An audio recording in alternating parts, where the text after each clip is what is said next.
The critical rendering path describes the steps that the browser must go through to display content on a web page. That includes loading different resources over the network, as well as rendering content once it's been loaded. This video takes a look at how you can identify critical steps in the loading process of your website, and how you can optimize them to improve page speed.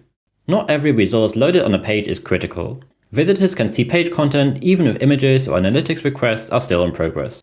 To identify critical requests, you can test your website with Google Lighthouse. For example, by running a test on PageSpeed Insights. The network dependency tree audit lists important resources on the page and also highlights how they relate to each other. For example, here we can see several requests that are loaded sequentially. The HTML document references a CSS file.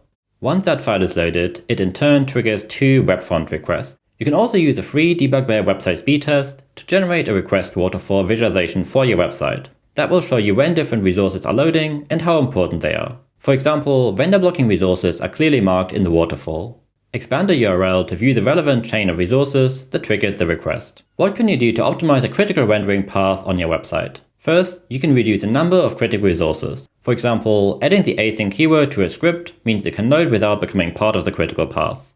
Second, you can load critical resources in parallel instead of one after the other. For example, if your website uses custom fonts, then preloading 1 or 2 of them with a link preload tag means the browser doesn't need to wait for style sheet requests before discovering the font file. Third, you can speed up the requests themselves. Make sure that server responds quickly, reduce file size, and try to reuse existing server connections. One easy way to parallelize part of a sequential request chain is to use preconnect hints. Every time the browser needs to load a resource from a new domain, a new server connection is required. Preconnect hints can tell the browser to connect early to all servers needed to load critical resources. The Lighthouse network dependency tree audit can help automatically identify potential origins that you could establish an early connection to in order to reduce page load time. Debug Bear also lets you run an automatic experiment to try out this optimization. Here we can see that preconnecting to key origins improves first contentful paint from 3.4 seconds to 2.8 seconds. The second connection to the new server previously was only created after the first CSS file had finished loading. Now the connection is set up as soon as the HTML document has loaded, and when the browser discovers a new resource, the server connection has already been established. In addition to loading resources over the network, the critical rendering path also includes steps where HTML, CSS, and JavaScript code are processed.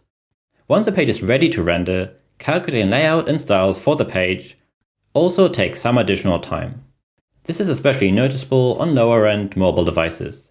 You can see a typical example of rendering tasks in this request waterfall. After the HTML and render blocking CSS file have been loaded, there's a CPU task in orange that transforms the code into visible content. If CPU processing is delaying your page load, inspecting a Chrome DevTools performance recording can provide a lot of insight into what's actually happening during the long task. Tools like Lighthouse, the Debug Bear website speed test, and Chrome DevTools are great for diagnosing performance issues on your website. However, if you're not monitoring your website continuously, it's easy to regress without noticing or being able to see what change caused the metric regression. With Debug Bear web performance monitoring, you can run ongoing synthetic tests and collect real user experience metrics. Get alerted to new issues and quickly diagnose exactly what caused a regression. Sign up for a free trial on debugbear.com.